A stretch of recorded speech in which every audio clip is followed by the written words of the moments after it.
চোখ রাখলেই যে সমস্ত বীর বিপ্লবীদের কথা শুরুতেই মাথায় আসে, তাদের মধ্যে অন্যতম ছিলেন বাংলা পাঞ্জাবের তরুণ তুর্কিরা। মনে পড়ে যায় মাস্টারদা সূর্য সেন থেকে শুরু করে ভগৎ সিং এর মতো ব্যক্তিত্বের কথা। যদিও আজ তারা সবাই হারিয়ে গিয়েছেন স্মৃতির অতলে।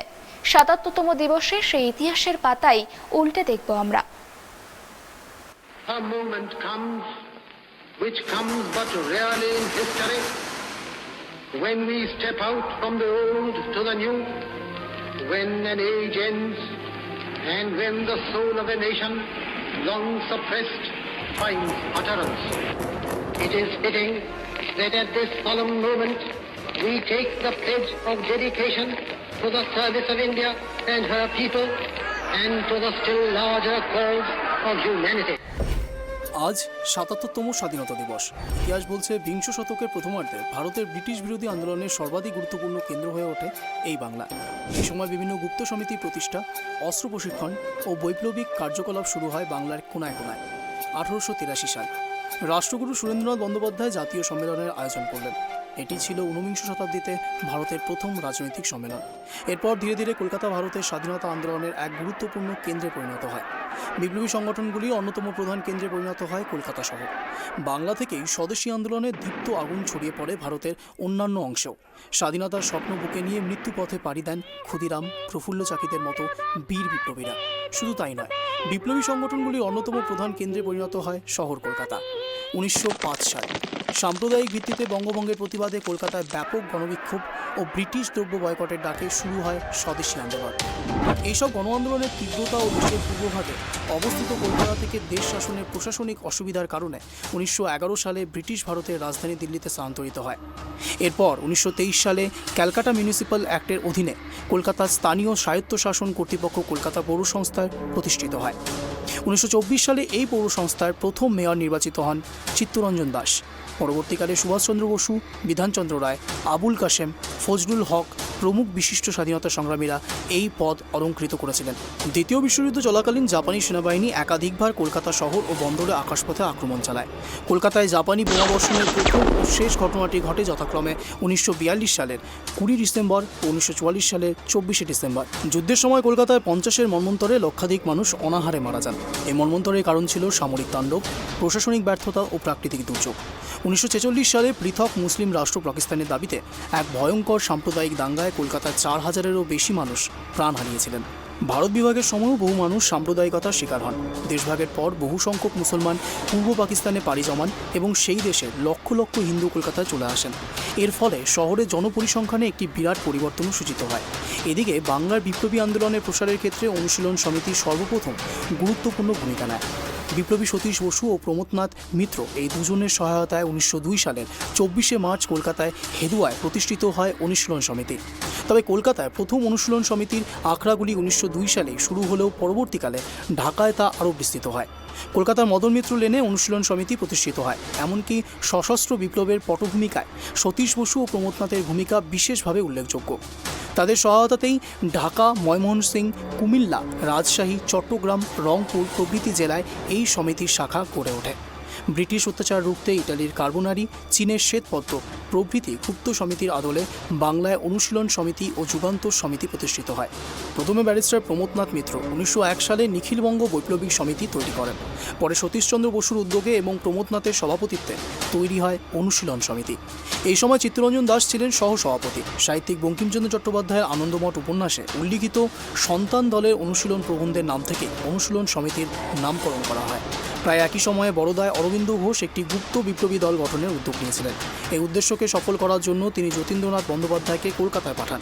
বরোদার মহারাজার আর্মি বাহিনী থেকে সামরিক ট্রেনিং প্রাপ্ত তরুণ বিপ্লবী যতীন্দ্রনাথ বন্দ্যোপাধ্যায় ১৯০২ সালে অরবিন্দ ঘোষের নির্দেশ অনুসরণ করে একটি গুপ্ত দল গঠন করতে সক্ষম হয়েছিলেন। ইতিমধ্যে ব্যারিস্টার প্রমথনাথ মিত্র কলকাতায় বিপ্লবী দল হিসেবে অনুশীলন সমিতি স্থাপন করেছেন। এই সমিতির কথা যতীন্দ্রনাথ বন্দ্যোপাধ্যায় অরবিন্দ ঘোষকে জানান। এরপর অরবিন্দ ঘোষের নির্দেশে তার অনুসারীরা অনুশীলন সমিতিতে যোগদান করেন। এতে ভগিনী নিবেদিতার বিশেষ প্রভাব ছিল। ধীরে ধীরে সময়ের সাথে কলকাতার ছোট ছোট বিভিন্ন সংগঠন অনুশীলন সমিতিতে যোগদান করতে থাকে। ক্রমে তার বিরাট আকার নিলে সংগঠনের কার্যক্রম সুচারুরূপে পরিচালনার জন্য একটি পরিচালনা পরিষদ গঠন করা হয়। পরিষদের সভাপতি ছিলেন ব্যারিস্টার প্রমথনাথ মিত্র। সহসভাপতি ছিলেন দুজন চিত্তরঞ্জন দাস, অরবিন্দ ঘোষ, আর কোষাধ্যক্ষ ছিলেন সুরেন্দ্রনাথ ঠাকুর। প্রথম দিকে ব্যায়াম সমিতির হিসেবেই অনুশীলন সমিতি প্রতিষ্ঠিত হয়। 1905 সালে মূলত বঙ্গভঙ্গ বিরোধী আন্দোলন থেকে তা এক গোপন বিপ্লবী সংস্থায় পরিণত হয়। এই সমিতির লক্ষ্য ছিল বিভিন্নভাবে ব্রিটিশ শাসনযন্ত্রকে অচল করে দেওয়া এবং অত্যাচারী ব্রিটিশ শাসকের মনে ভয় ধরিয়ে দেওয়া। সমিতির প্রথম দিকে শরীরচর্চার মধ্যে সীমাবদ্ধ থাকলেও পরে সেনাবাহিনীর মতো করে একটি সুশৃঙ্খল বাহিনীতে রূপ দেওয়ার চেষ্টা করা হয়। সদস্য যুবকদের অস্ত্র চালানোর প্রশিক্ষণ দেওয়া হয়। পরে এদের নিয়ে তৈরি করা হয় জাতীয় স্বেচ্ছা সৈন্যবাহিনী। পরবর্তী সময়ে এই সংগঠনের সাথে যুক্ত হন বিপিনচন্দ্র পাল, সুরেন্দ্রনাথ বন্দ্যোপাধ্যায়, হেমন্তচন্দ্র মল্লিক, সরলা দেবী, বারীন্দ্র কুমার ঘোষ, ভূপেন্দ্রনাথ দত্ত, হেমচন্দ্র কানুঙ্গ, উল্লাসকর দত্ত, গুরুদাস বন্দ্যোপাধ্যায়, উপেন বন্দ্যোপাধ্যায়, বাঘা যতীন, রাসবিহারী বসু, ভগিনী নিবেদিতা, কানাইলাল দত্ত, সত্যেন্দ্রনাথ বসু, প্রফুল্ল চাকি, ক্ষুদিরাম বসু প্রমুখ। অন্যদিকে পরাধীন ভারতের মাটিতে স্বাধীনতা এনে দেওয়ার জন্য বহু বীর বিপ্লবীর আত্মবলিদান অবিস্মরণীয়। দেশের স্বাধীনতার ইতিহাসে কথা স্মরণ করলে ক্ষুদিরামের সঙ্গেই একযোগে উচ্চারণ করা হয় আরও এক তরুণ তুর্কি প্রফুল্ল চাকির নাম। কলকাতা অনুশীলন সমিতি অরবিন্দ ঘোষের ভাই বারীন্দ্র কুমার ঘোষ যোগ দেওয়ার পর ব্রিটিশ বিরোধিতা তীব্র আকার নিতে থাকে। বারীন্দ্র কুমার ঘোষ ছিলেন সশস্ত্র আন্দোলন ও গুপ্ত হত্যার পক্ষপাতী। ক্রমে অনুশীলন সমিতির মূল ধারার সঙ্গে বারীন্দ্র কুমার ঘোষের মত বিরোধ দেখা দেয়। ফলস্বরূপ অনুশীলন সমিতির ভেতরে একটি শাখা হিসাবে 1906 খ্রিস্টাব্দে বাংলার বিপ্লবী নেতারা বারীন্দ্র কুমার ঘোষের নেতৃত্বে যুগান্তর নামে একটি গোপন সমিতি গঠন করেন। নেপথ্যে পরামর্শদাতা ছিলেন অরবিন্দ ঘোষ।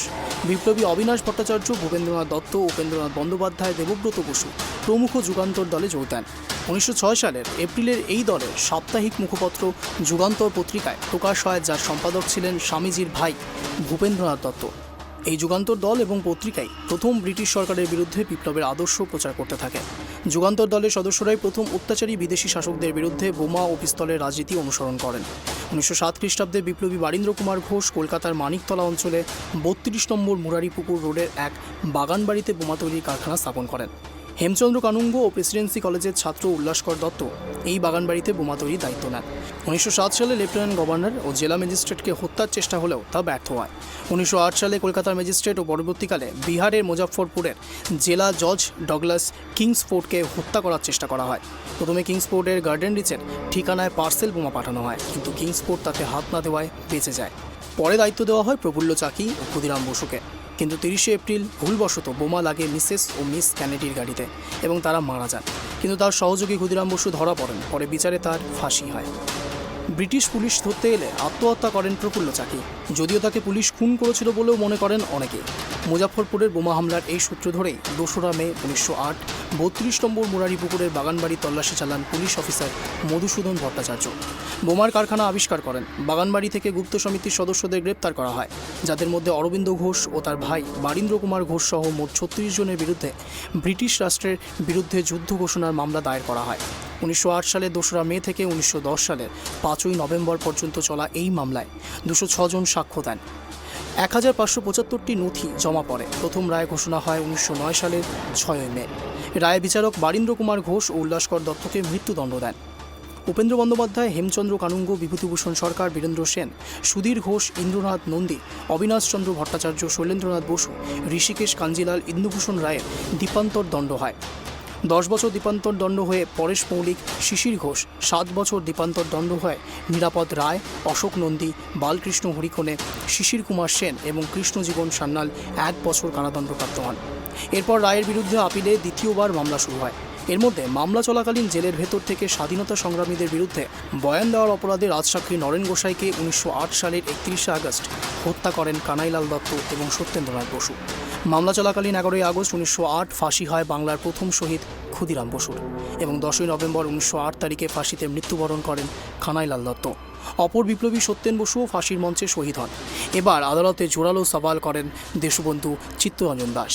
মূলত তার সওয়ালের জেরে মাত্র 14 জনের শাস্তির আদেশ হয়। আপিলে বারীন্দ্র কুমার ঘোষ, উল্লাসকর দত্তের মৃত্যুদণ্ড রদ হয় এবং তার বদলে যাবজ্জীবন দ্বীপান্তর দণ্ড হয়।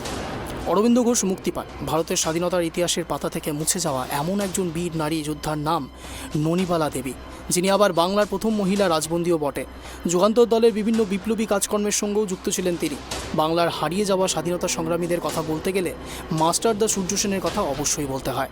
তার নেতৃত্বে 1935 খ্রিস্টাব্দের 18ই এপ্রিল চট্টগ্রামের সরকারি অস্ত্রাগারের দখল নেয় বিপ্লবীরা। পরদিন জালালবাদ পাহাড়ে ব্রিটিশ পুলিশের সঙ্গে তুমুল গুলির লড়াইয়ে বিপ্লবী দলের 12 জনের মৃত্যু হয়, কিন্তু সূর্য সেনের এই কারাঘাত নাড়িয়ে দেয় গোটা ব্রিটিশ রাজকে। পরে সূর্য সেন ধরা পড়েন এবং বিচারে তার ফাঁসি হয়। প্রীতিলতা ওয়াদ্দেদার সূর্য ব্রিগেডের অন্যতম প্রধান বীর যোদ্ধা ছিলেন বাংলা আর এক অগ্নিকন্যা কল্পনা দত্ত, যদিও তিনিও আজ স্মৃতির হতলে। তিনি ছিলেন মাস্টারদার প্রিয় পাত্রী রবীন্দ্রনাথের অগ্নিকন্যা। চট্টগ্রাম দখলে তার অবদানও ছিল অসামান্য, তাই স্বাধীনতা সংগ্রামের ইতিহাস ঘাঁটতে গেলে কোনোভাবেই অস্বীকার করা যাবে না বাংলা ও বাঙালিদের অবদানের কথা। স্বাধীনতা দিবসে ট্রাইব টিভির বিশেষ প্রতিবেদন।